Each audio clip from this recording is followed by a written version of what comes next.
J'en ai 2 comme ça et j'en ai 5 comme ça. 2 x 5, c'est 10. On passe à notre exercice qui est l'exercice de proba. Et P de A bar inter R2, ce qui nous donne P de R2, c'est égal à P de A. On prend qu'en Python, la double étoile, c'est pour dire puissance. Petite astuce, comme je suis déjà passé par là, il faut tout de suite que tu penses à la loi binomiale. Dans 100% des cas, c'est ça qui va te permettre, grâce à des calculs de probabilité, Alan Turing a créé une machine. En fait, c'est l'ancêtre de l'ordinateur. Salut, bienvenue à toi dans cette nouvelle vidéo de ta formation Excellence Mathématique. Elon Musk, qui est devenu l'homme le plus riche de la Terre, le patron de Tesla et de SpaceX, il a dit « Je pense que c'est le meilleur conseil. Réfléchissez constamment à la façon dont vous pouvez mieux faire les choses et vous remettre en question. » Il a mis sur orbite une voiture de sa propre marque Tesla. Tout ça à l'aide d'une fusée construite par son autre entreprise SpaceX. Ça invite à réfléchir que quoi qu'on fasse, qu'on entreprend, il faut essayer de le faire bien. Et ça, j'ai envie de te dire, quel que soit le domaine ou la complexité de la tâche, c'est avec ce type d'engagement que tu vas pouvoir toucher l'excellence, avoir d'excellentes notes à ton contrôle. Et ça, j'ai envie de te dire, quel que soit ton niveau de départ.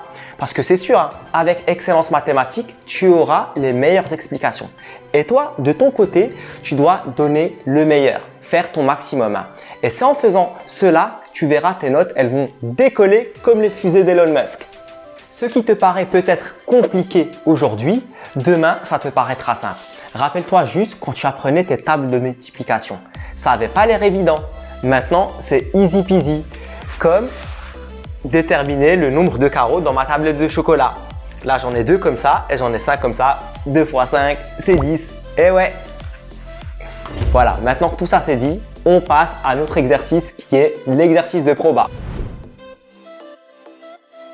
C'est l'exercice 2 du sujet 0 E3C. On va lire l'énoncé et la première question ensemble. Dans l'énoncé, on te dit, pour préparer l'examen du permis de conduire, on distingue 2 types de formation. La formation avec conduite accompagnée, la formation traditionnelle. On considère un groupe de 300 personnes venant de réussir l'examen du permis de conduire dans ce groupe. 75 personnes ont suivi une formation avec conduite accompagnée. Parmi elles, 50 ont réussi l'examen à leur première présentation et les autres ont réussi à leur deuxième présentation. Et 225 personnes se sont présentées à l'examen suite à une formation traditionnelle. Parmi elles, 100 ont réussi l'examen à la première présentation, 75 à la deuxième et 50 à la troisième présentation. Et donc, on interroge au hasard une personne du groupe considéré. On te dit, on considère les événements suivants. Grand A, la personne a suivi une formation avec conduite accompagnée. Grand R1, la personne a réussi l'examen à la première présentation. Grand R2, la personne a réussi l'examen à la deuxième présentation. Grand R3, la personne a réussi l'examen à la troisième présentation. Première question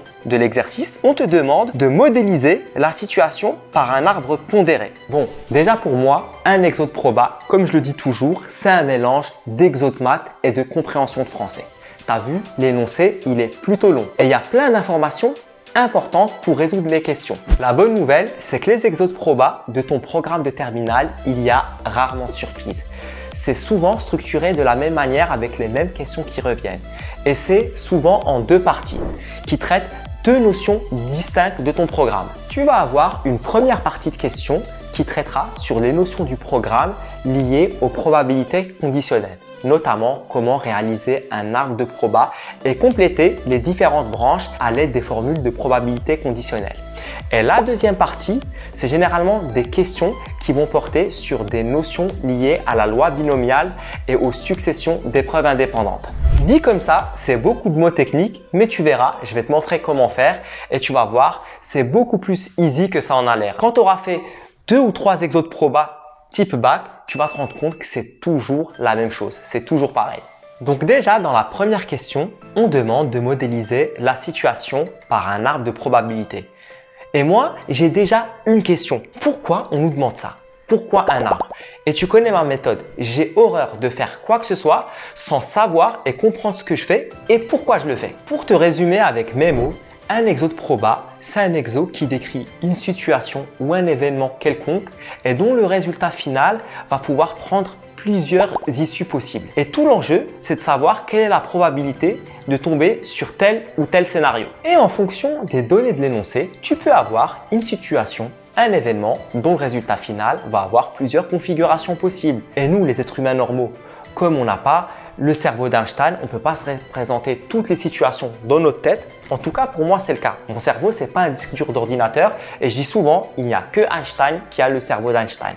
Eh bien, la meilleure façon de pouvoir se représenter la situation sans oublier aucune configuration, c'est l'arbre de Proba. Et tout l'enjeu dans cette première partie d'exercice, c'est de créer cet arbre de Proba et voir si tu es capable de le remplir. Et t'inquiète pas, on va faire ça étape par étape.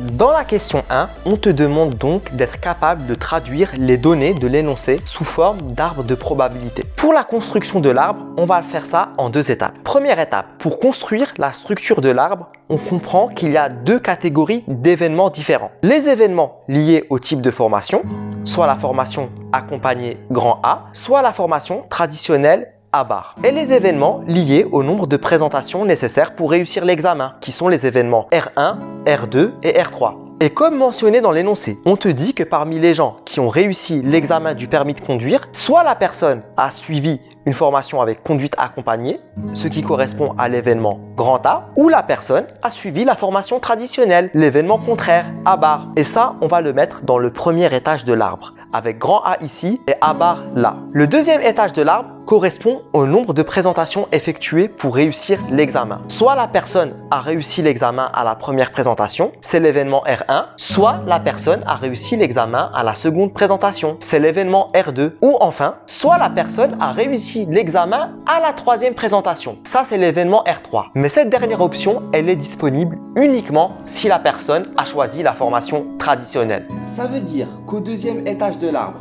pour les personnes qui ont réussi l'examen du permis de conduire en ayant suivi la formation conduite accompagnée, il y a seulement 2 branches. La première R1, c'est-à-dire réussir dès la première présentation, et la deuxième R2, c'est réussir après la deuxième présentation. Et donc, pour les personnes qui ont réussi l'examen du permis de conduire en ayant suivi la formation traditionnelle, il y a cette fois-ci 3 branches. Réussir après la première présentation, c'est-à-dire R1, réussir après la deuxième présentation, R2, ou même la troisième présentation, R3.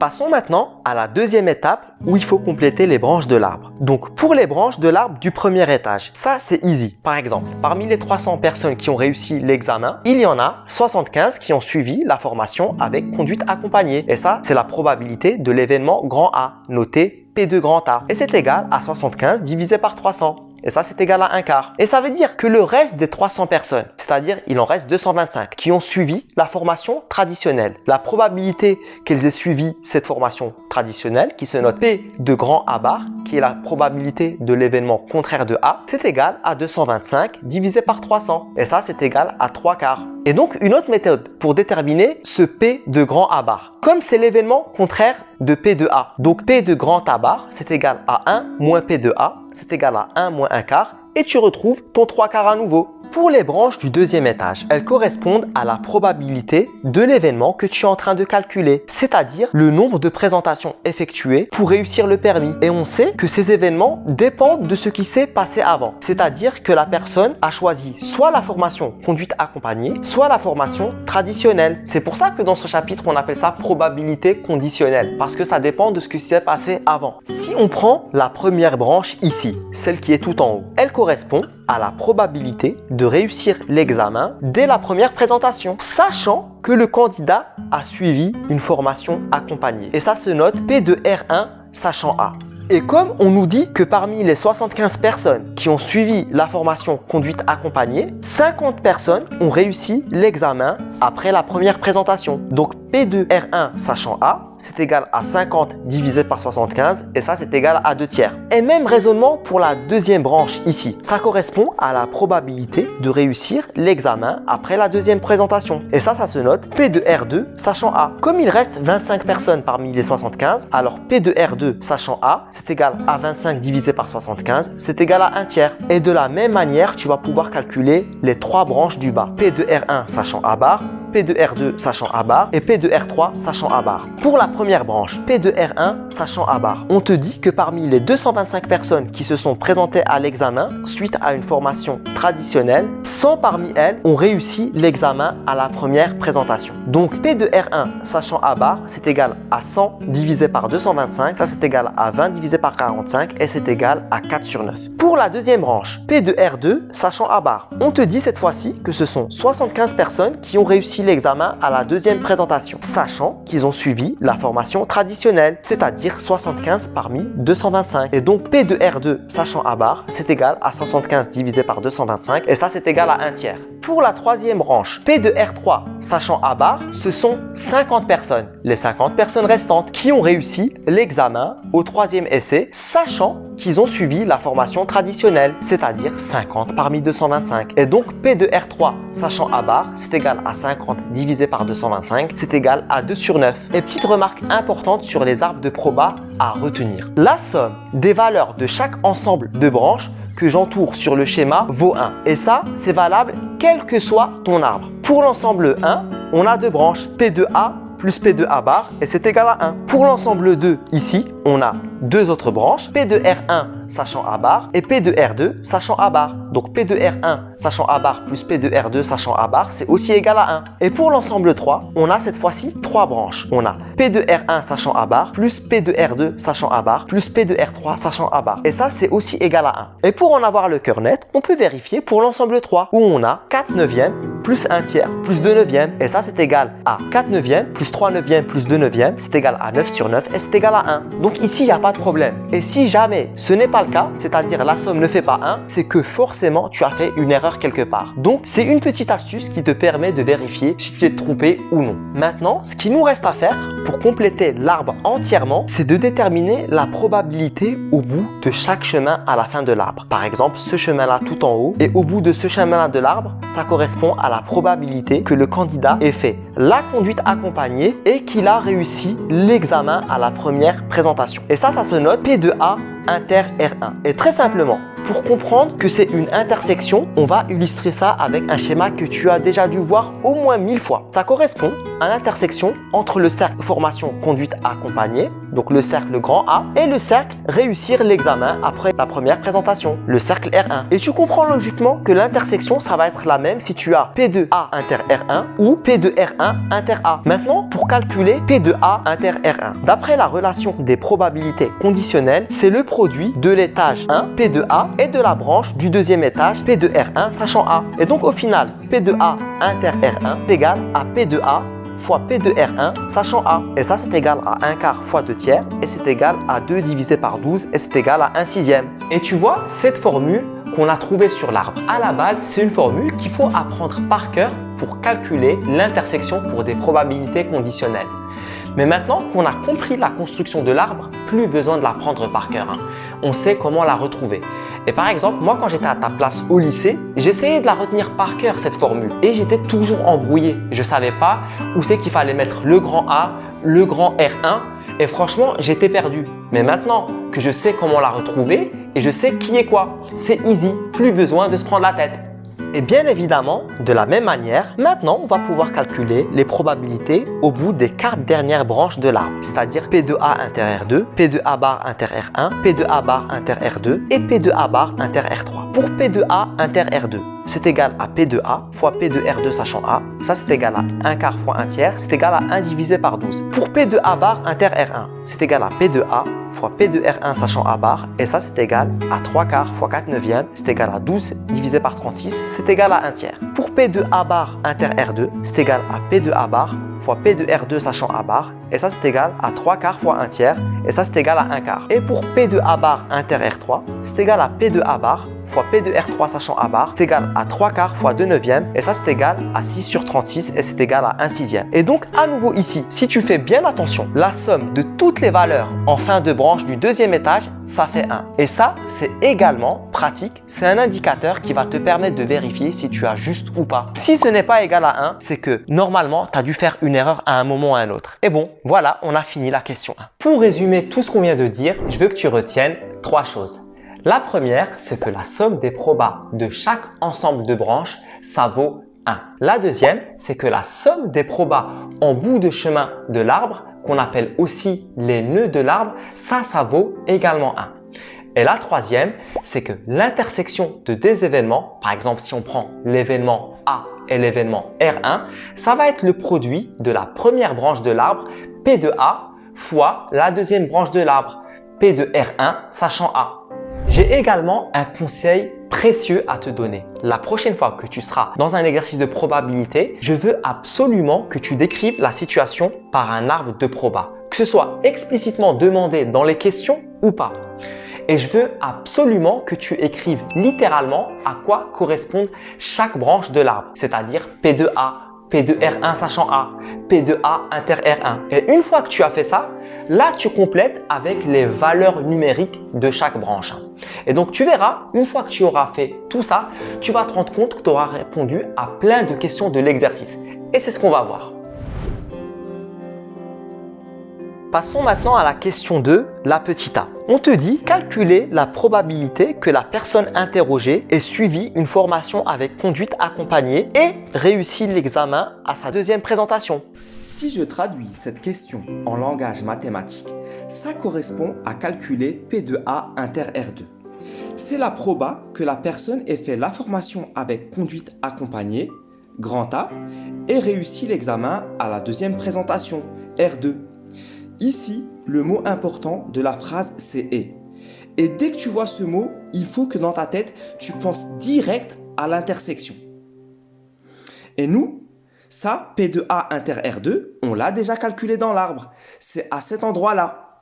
Et donc, P de A inter R2, comme on l'a dit tout à l'heure, c'est le produit de la première branche fois la deuxième branche de l'arbre qui mène à P de A inter R2, c'est-à-dire P de A fois P de R2 sachant A.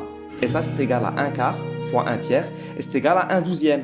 Pour la question B, on te demande montrer que la probabilité que la personne interrogée ait réussi l'examen à sa deuxième présentation, c'est égal à 1 tiers. À nouveau, si je traduis cette question en langage mathématique, on te demande de calculer P de R2 et de montrer que c'est égal à 1 tiers. En gros, ça correspond à la somme de tous les chemins de l'arbre qui finissent par R2. Donc tu as ce chemin-là et ce chemin-là. Et au final, la probabilité de réussir l'examen à sa deuxième présentation, P de R2, c'est égal à P de A inter R2 plus P de A bar inter R2. Juste à titre d'info, ça s'appelle la relation des probabilités totales car tu fais la somme de tous les chemins de proba qui finissent par R2. C'est pour ça que ça s'appelle total. Et à nouveau, grâce à notre arbre, on a déjà calculé P de A inter R2 et P de A bar inter R2, ce qui nous donne P de R2, c'est égal à P de A fois P de R2 sachant A plus P de A bar fois P de R2 sachant A. Et ça, c'est égal à 1 quart fois 1 tiers plus 3 quarts fois 1 tiers, c'est égal à 1 douzième plus 1 quart. Et ça, c'est égal à 1 douzième plus 3 douzièmes, c'est égal à 4 douzièmes, c'est égal à 1 tiers. Passons maintenant à la question petit c. On te demande, la personne interrogée a réussi l'examen à sa deuxième présentation. Quelle est la probabilité qu'elle ait suivi une formation avec conduite accompagnée?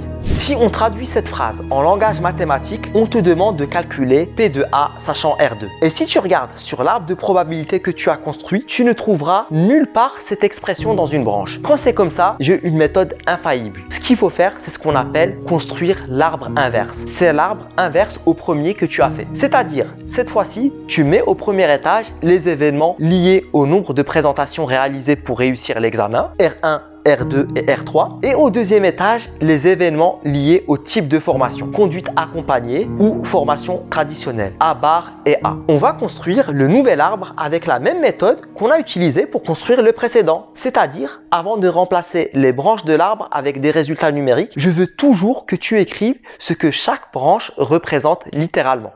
Et grâce aux réponses des questions précédentes, on va pouvoir remplir les branches de l'arbre qui nous intéressent, celles qui correspondent à ce chemin-là de l'arbre. Il nous faut donc P de R2, ça c'est égal à 1 tiers d'après la question précédente, et il nous faut P de R2 inter A, qui est aussi égal à P de A inter R2, et ça c'est égal à 1 douzième. Car comme on l'a dit avant, l'intersection des deux événements A et R2, c'est la même, que ce soit dans un sens ou dans l'autre, ça ne change rien. Et on le voit bien sur le schéma. Je te rappelle que nous on cherche P de A sachant R2, c'est-à-dire la valeur de cette branche-là qui appartient à ce chemin-là de l'arbre. Et on sait que P de R2 inter A, c'est égal à P de R2 fois P de A sachant R2. Et à partir de cette relation, c'est facile. Si tu divises par P de R2 à gauche et et à droite de l'égalité, on peut écrire P de A sachant R2, c'est égal à P de R2 inter A divisé par P de R2. Et au final, P de A sachant R2, c'est égal à 1 divisé par 12 divisé par 1 tiers. Et ça, c'est égal à 1 douzième fois 3 sur 1. Et ça, c'est égal à 3 douzièmes. Et c'est égal à 1 quart. Tu vois cette formule que tu as utilisée.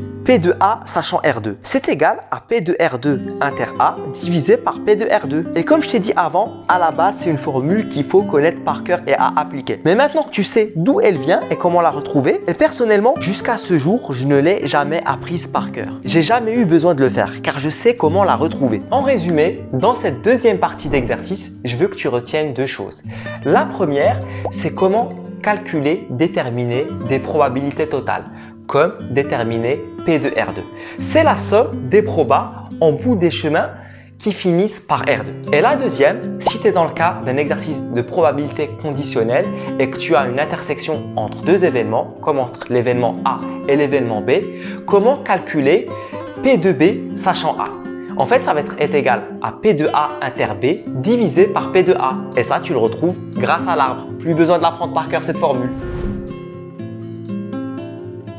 Passons maintenant à la question 3. On te dit, on note grand X, la variable aléatoire, qui à toute personne choisie au hasard dans le groupe associe le nombre de fois où elle s'est présentée à l'examen jusqu'à sa réussite. Ainsi, grand X1, c'est égal à 1, ça correspond à l'événement R1. Et donc, question petit a, on te demande de déterminer la loi de probabilité de la variable aléatoire grand X. Et question petit b, on te dit calculer l'espérance de cette variable aléatoire, interpréter cette valeur dans le contexte de l'exercice. Donc, dans cette troisième partie d'exercice, on va aborder deux choses qui reviennent très souvent au bac dans les différents sujets. Et là, ça loupe pas encore. Bon, pour les deux choses, la première, c'est savoir si tu sais construire et interpréter un tableau décrivant une loi de probabilité. Et la deuxième, si tu connais les infos qu'on peut en tirer d'une loi de probabilité et comment calculer à partir de ces infos son espérance. Commençons par expliquer ce que c'est qu'un tableau décrivant une loi de probabilité et comment le remplir. En fait, il se décompose en deux lignes. La première ligne, tu vas avoir les valeurs de ta variable aléatoire qui se note grand X et qui va prendre différentes valeurs qu'on peut appeler petit xi pour dire x1, x2, x3 par exemple.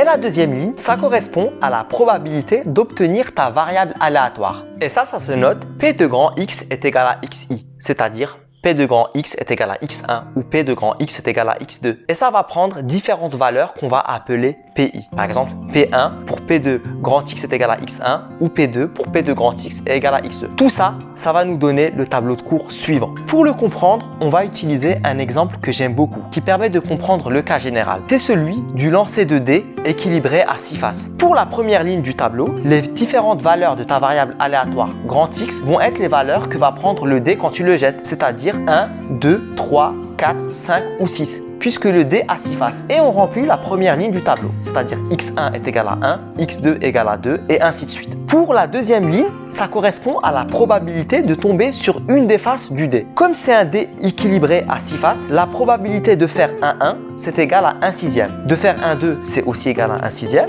Et de faire un 3, c'est également 1 sixième. Et pareil pour toutes les autres valeurs. Et tu vois, petit aparté, si tu fais la somme de l'ensemble des probas de ta deuxième ligne, ça te donne 1. C'est logique puisque la somme de l'ensemble des probabilités doit faire 1. Avec tout ça, on comprend comment construire et lire un tableau de probabilité. Passons maintenant à notre cas. Dans l'énoncé de la question, on te dit que la variable aléatoire grand X est associée au nombre de fois qu'une personne choisie au hasard dans le groupe se présente à l'examen jusqu'à sa réussite. C'est-à-dire soit une fois, une présentation, ou deux fois, deux présentations, ou trois fois, c'est-à-dire trois présentations. Car au maximum, il peut y avoir que 3 présentations. Ça veut dire que grand X peut prendre la valeur 1, 2 ou 3. Et on peut donc remplir la première ligne du tableau. x1 est égal à 1, x2 est égal à 2 et x3 est égal à 3. Pour la deuxième ligne, il faut connaître les probabilités. P de grand X est égal à 1, P de grand X est égal à 2 et P de grand X est égal à 3. Calculons chaque probabilité une par une. Pour P de grand X est égal à 1, ça correspond à la probabilité que la personne réussisse l'examen après la première présentation. Donc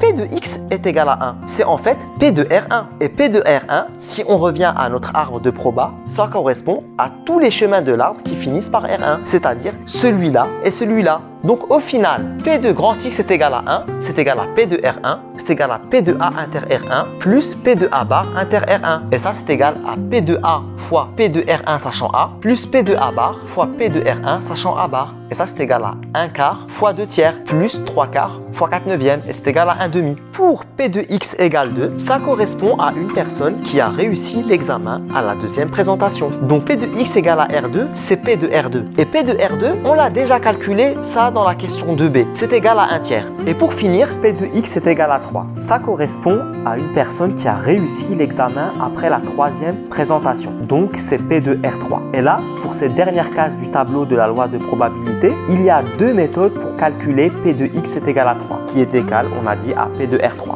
La première méthode, c'est exactement ce qu'on vient de faire comme tout à l'heure pour les deux autres. On revient à notre arbre de probabilité et P de R3, ça correspond à tous les chemins de l'arbre qui finissent par R3. Et il n'y a que celui-là. Donc P de X égale 3, c'est égal à P de R3, c'est égal à P de A bar inter R3. Et donc c'est égal à P de A bar fois P de R3 sachant A bar. Et ça c'est égal à 3 quarts fois 2 neuvièmes, c'est égal à 6 sur 36, c'est égal à 1 sixième. La deuxième méthode, on utilise le tableau de la loi de probabilité. Tu sais que la somme des probas de la deuxième ligne du tableau doit toujours faire 1. Et ça, c'est à retenir par cœur. Donc logiquement, P de X est égal à 3, qui est la dernière case manquante du tableau, vaut 1, moins P de X égale 1, moins P de X égale à 2. Et ça, c'est égal à 1, moins 1 demi, moins 1 tiers. Et c'est égal à 1, moins 3 sur 6, moins 2 sur 6. C'est égal à 1, moins 5 sur 6. Et ça, c'est égal à 1 sixième. Et là, tu retrouves la même valeur que pour la première méthode. Passons à la question 3B maintenant, où on te demande de calculer l'espérance grand X et quelle interprétation tu peux en donner. D'après le cours, pour calculer l'espérance E de grand X d'un tableau décrivant probabilité, il y a une formule à connaître par cœur et je te la mets sur le post-it. E de X c'est égal à X1 fois P de X1 plus X2 fois P de X2 et ainsi de suite jusqu'à Xn fois P de Xn. Et cette formule, elle est très simple à utiliser. Si on applique cette formule au tableau de l'exercice, on a E de X c'est égal à 1 fois 1 demi plus 2 fois 1 tiers plus 3 fois 1 sixième. Et ça, c'est égal à 1 demi plus 2 tiers plus 3 sixièmes. C'est égal à 3 sixièmes plus 4 sixièmes plus 3 sixièmes. J'ai tout mis au même dénominateur. C'est égal à 10 sur 6. C'est égal à 5 tiers. Et c'est environ égal à 1,67. Et tu vois, ce résultat de 1,67, si on veut l'interpréter, ça signifie que s'il y a un grand nombre de personnes qui ont réussi l'examen du permis, si on choisit une personne au hasard parmi elles, cette personne peut espérer obtenir son permis après 1,67 présentations. En gros, l'espérance, c'est une manière de calculer une moyenne.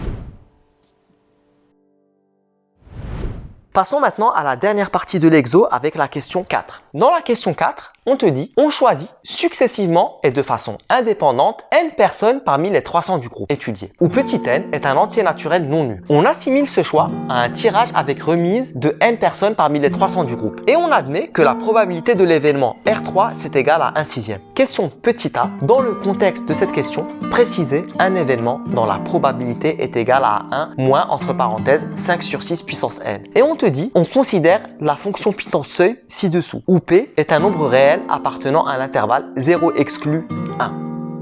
Déjà, quand on lit la question, ça ne paraît pas intuitif et direct de savoir du premier coup comment la résoudre. En tout cas, pour moi, c'est le cas et il n'y a vraiment aucune honte à avoir. Pour la plupart des gens, ça va être la même chose. En fait, pour bien comprendre cette question, il va falloir qu'on utilise la loi binomiale. Mais ça, c'est moi qui te le dis. Nulle part dans l'énoncé ou dans la question, c'est mentionné. Et en fait, en utilisant la loi binomiale, on va comprendre la question et comment la résoudre. Et je vais te donner mon astuce, comment je reconnais dans un exercice, notamment un exercice de proba, qu'il faut que j'utilise la loi binomiale, même si c'est pas mentionné.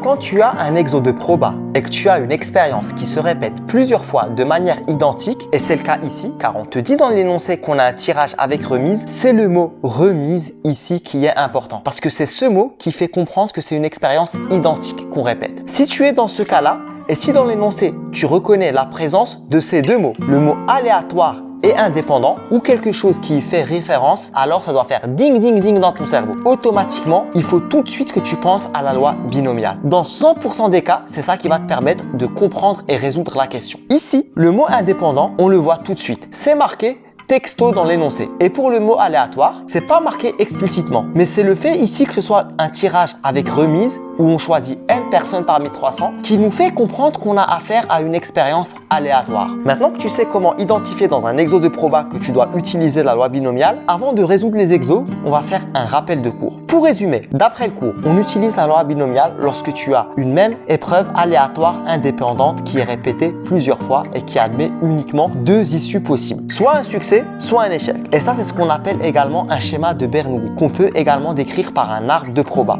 Si on revient à notre question, je te rappelle, on te demande de préciser un événement dont la probabilité est égale à 1 moins 5 sur 6 puissance n. Et nous, on va essayer de deviner à quoi correspond cette probabilité. En fait, on va faire l'hypothèse que dans ce cas, le succès, ça va être le fait d'avoir l'événement R3. Et je te rappelle, R3, c'est le fait qu'une personne réussisse l'examen après la troisième présentation. Alors logiquement, l'échec, ça va être l'événement contraire, ça va être R3 bar, c'est-à-dire tout ce qui n'est pas réussir l'examen après la troisième présentation. En gros, ça correspond à réussir l'examen à la première ou la deuxième présentation. Et si on représente cette situation par un arbre, le fameux schéma de Bernoulli, succès-échec, au premier tirage, on va soit tomber sur un succès R3 ou un échec R3 bar. Et comme dans l'énoncé, on te dit que la proba d'avoir l'événement R3, c'est 1/6, donc la proba d'avoir son événement contraire, R3 bar, c'est 5/6. Ensuite, comme c'est un tirage successif avec remise, on répète la même expérience qui est identique plusieurs fois. Donc au deuxième tirage, on va à nouveau avoir, si on choisit le chemin R3, celui-là, soit un succès de proba 1/6 ou un échec de proba 5/6. Et pareil, si on choisit le chemin R3 bar, soit un succès, soit un échec. Et on peut faire ça ainsi de suite n fois pour tous les chemins. Et l'arbre va devenir de plus en plus grand. Maintenant, à partir de cet arbre, si on veut aller un peu plus loin dans la compréhension, si je regarde le chemin tout en haut, celui-là au bout du chemin de l'arbre, ça correspond à la proba de tomber à chaque tirage uniquement sur une personne qui a réussi l'examen à la troisième présentation. Par exemple, si on fait deux tirages successifs, ça va être P de R3 inter R3. Et ça, c'est égal à 1/6 fois 1/6. C'est égal à 1/6 au carré. Et donc, si on fait le tirage n fois, ça va être P de R3 inter R3 inter blablabla, ainsi de suite, inter R3 n fois. Donc, 1/6 fois 1/6 fois blablabla, ainsi de suite, fois 1/6 n fois. Et ça, c'est égal à 1/6 puissance n. Et de la même manière, si on regarde le chemin de l'arbre tout en bas, qui va correspondre à la proba de tomber sur une personne qui est R3 bar, c'est-à-dire qui n'a pas réussi l'examen à la troisième présentation, soit à la première ou à la deuxième présentation. Donc, si on fait le tirage n fois, ça va être P de R3 bar, inter R3 bar, inter et ainsi de suite, inter R3 bar n fois. Donc c'est égal à 5/6 fois 5/6 fois ainsi de suite fois 5/6 n fois. Et donc ça c'est égal à 5/6 puissance n. Donc si on revient à notre question, on te dit que dans ce contexte, préciser un événement dont la probabilité est égale à 1 moins 5 sur 6 puissance n. On reconnaît maintenant, grâce à notre arbre de notre expérience de Bernoulli, le 5/6 puissance n. C'est la probabilité de tomber à chaque tirage uniquement sur des personnes R3 bar. C'est-à-dire uniquement sur des personnes qui ont réussi leur examen soit à la première ou à la deuxième présentation, le dernier chemin de l'arbre. Maintenant qu'on a compris ça, on a bientôt fini. Nous, on cherche à quel événement ça correspond d'avoir 1 moins 5 sur 6 puissance n. Et si tu te souviens bien d'une chose très importante que je t'ai dit dans les questions précédentes, dans un arbre de proba, la somme des probas en bout de branche de l'arbre, c'est égal à 1. Donc logiquement, 1 moins 5 sur 6 puissance n, ça correspond à la somme des probas au bout de toutes les autres branches restantes de l'arbre. Celle-là, celle-là, celle-là et ainsi de suite. Et si je traduis ça, ça correspond à l'événement qui consiste à tomber au minimum au moins une fois sur l'un des n tirages sur une personne R3 qui a réussi l'examen à la troisième présentation. C'est-à-dire ici tous les chemins qui contiennent au moins une branche orange de l'arbre. Passons maintenant à la question 4b. Je te rappelle, on te dit, on considère la fonction Python seuil ci-dessous où P est un nombre réel appartenant à l'intervalle 0 exclu 1. Et on te demande dans la question quelle est la valeur renvoyée par la commande seuil de 0,9 et interpréter cette valeur dans le contexte de l'exercice. Pour la dernière question de l'exo, Ici, c'est une question de compréhension d'un algorithme Python. Donc, il faut savoir lire et comprendre un code Python. Tous les codes Python que tu vas rencontrer dans tes exos au bac et au contrôle, ils sont formés de 4 blocs qui sont toujours les mêmes. Là, on a le programme devant nous que j'ai décomposé suivant 4 blocs. Le bloc numéro 1, c'est le nom du programme. Le bloc numéro 2, c'est les conditions initiales. Le bloc numéro 3, c'est la boucle. Et le bloc numéro 4, le résultat. Commençons par le premier bloc. C'est la ligne numéro 1. Elle correspond au nom de ton programme. Là, ça s'appelle Def Seuil. Mais s'il l'avait appelé Def Père Noël, c'est pareil. C'est comme quand tu enregistres un fichier Word. Tu mets le nom que tu veux, et bien là, c'est pareil. Ce qui est surtout important dans cette ligne, c'est le nom de la variable qui est entre parenthèses. Ici, c'est P, la probabilité de ton événement. On y reviendra juste après pour expliquer comment je sais que c'est la probabilité de l'événement qu'on cherche à calculer. Et ça, on l'abordera lors de l'explication de la ligne while, la ligne numéro 3.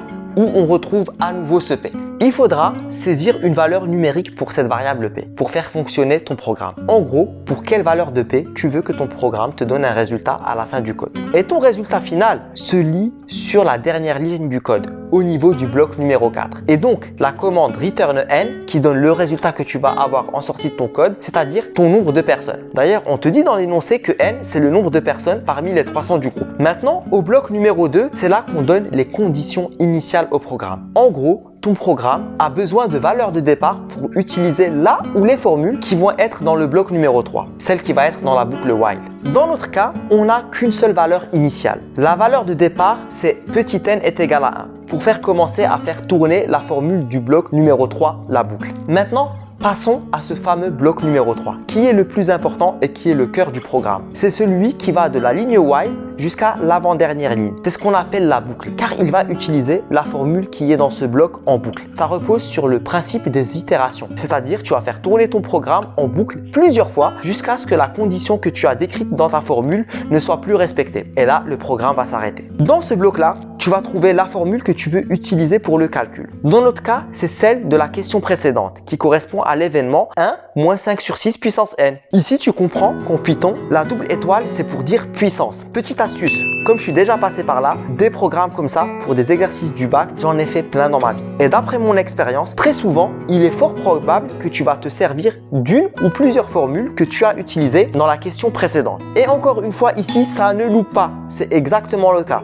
Si on revient à cette ligne où il y a le while. While en anglais et en langage informatique, ça veut dire tant que. Si je lis celle-ci, ça veut dire tant que 1 moins 5 sur 6 puissance n est inférieur ou égal à p, ça veut dire que tant que le résultat de l'expression à gauche de l'inégalité qui représente la probabilité de l'événement avoir au minimum une personne R3 est inférieur à cette valeur P qu'on aura saisie dans la première ligne du code pour faire tourner le programme, il va tourner en boucle et il va calculer l'expression pour la nouvelle itération n plus 1. Et d'ailleurs, c'est grâce à cette ligne où il y a le while qu'on comprend que P, ça correspond à la probabilité de tomber au minimum au moins une fois sur une personne R3. C'est-à-dire, je le répète, une personne qui a réussi l'examen après la 3e présentation. Et donc, dès que la valeur de l'expression de gauche sera supérieure à P, le programme va s'arrêter de tourner et te renvoyer la valeur petit n pour laquelle il s'est arrêté. Maintenant qu'on a compris comment lire le code Python, si on revient à notre question, dans la question petit 4b, on te dit dans la première partie quelle est la valeur renvoyée par la commande seuil 0,9. Donc là, on veut calculer pour quelle valeur de petit n la condition tant que 1 moins 5 sur 6 puissance n soit inférieur ou égal à 0,9 et quand cette condition n'est plus satisfaite, c'est-à-dire lorsque 1 moins 5 sur 6 puissance n est supérieur à 0,9. Pour le faire, le mieux, c'est de prendre la calculatrice et écrire la fonction 1 moins 5 sur 6 puissance x. Ensuite, régler un tableau de valeurs où on prend comme valeur initiale start est égal à 1 et on va également prendre un pas de 1, donc step est égal à 1. Et on va demander de calculer pour les 20 premières valeurs, ça devrait être suffisant. Et on choisit donc end est égal à 20. Et là, on va avoir toutes les valeurs qui vont s'afficher dans un tableau. La première valeur, lorsque n est égal à 1, on a 1 moins 5 sixième puissance 1, c'est égal à 0,1666. Et donc, tu vois bien que 0,1666, c'est inférieur à 0,9. Donc, la condition du programme est toujours respectée. C'est vrai. Le programme va refaire une boucle et calculer pour n est égal à n plus 1, c'est-à-dire pour n égale à 2. Pour cette nouvelle boucle, on a cette fois-ci 1 moins 5 sixième puissance 2. Et ça, c'est égal à 0,3055. Et tu vois toujours que 0,3055, c'est toujours inférieur à 0,9. Là, la condition du programme est encore respectée. Donc c'est vrai. Et tant que la condition vraie est satisfaite, le programme va continuer de tourner en boucle pour n est égal à 3, n est égal à 4 et ainsi de suite. C'est ça qu'on appelle les itérations. Et si on regarde bien le tableau, on voit que pour la valeur n est égal à 13, on a le terme 1 moins 5 sur 6 puissance 13 qui est environ égal à 0,9065. Et donc c'est pour cette valeur 0,9065 qui est supérieure à 0,9 et c'est pour cette valeur que la condition du programme n'est plus respectée. Et le programme va te retourner la valeur n est égal à 13. Et donc, en conclusion, pour répondre à la toute dernière question de l'exo, où on te demande d'interpréter cette valeur dans le contexte de l'exercice. Ça veut dire qu'il faut choisir au moins 13 personnes pour que la probabilité d'avoir une personne parmi ces 13, que ce soit une personne R3. Je te rappelle, R3, c'est une personne qui a réussi au bout de la 3e présentation. Et donc, ça veut dire la probabilité d'avoir une personne R3 supérieure à 90%.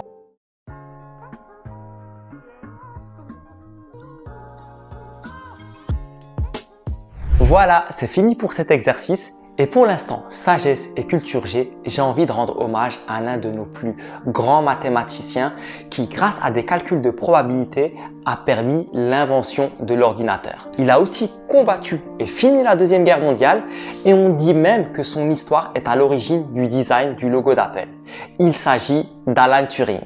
Tout commença durant la Seconde Guerre mondiale. L'Europe est envahie, les Allemands sont inarrêtables et les services secrets des Alliés interceptent chaque jour des dizaines de messages nazis qui sont cryptés et qui sont incapables de comprendre. Et tout ça, pas parce qu'ils sont écrits en allemand. C'est là que le gouvernement anglais fait appel au service d'Alan Turing pour utiliser son génie mathématique et tenter de décrypter la machine de guerre Enigma. En fait, Enigma, c'est rien d'autre qu'une machine qui permet de crypter les messages nazis avec un système de sécurité, un système de codage qui change toutes les 24 heures.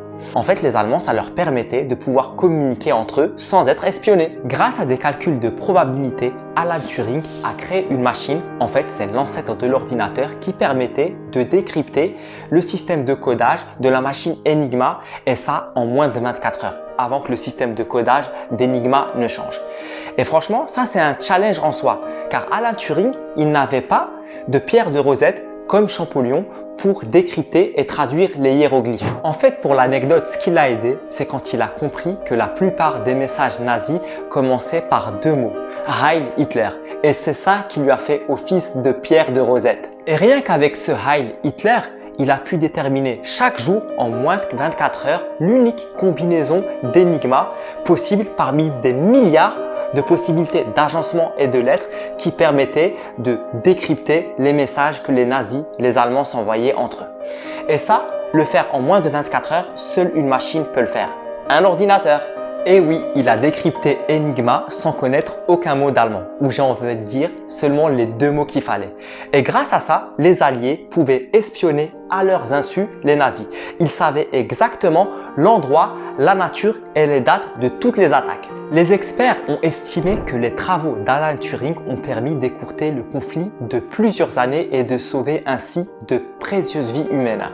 Et grâce à ça, plusieurs années plus tard, ces travaux ont permis en fait, comme je le disais tout à l'heure, l'invention de ce qu'on appelle aujourd'hui l'ordinateur. La partie un peu moins fun de l'histoire pour Alan Turing, c'est que plusieurs années après la fin de la Deuxième Guerre mondiale, il s'est suicidé parce qu'il était persécuté pour son homosexualité.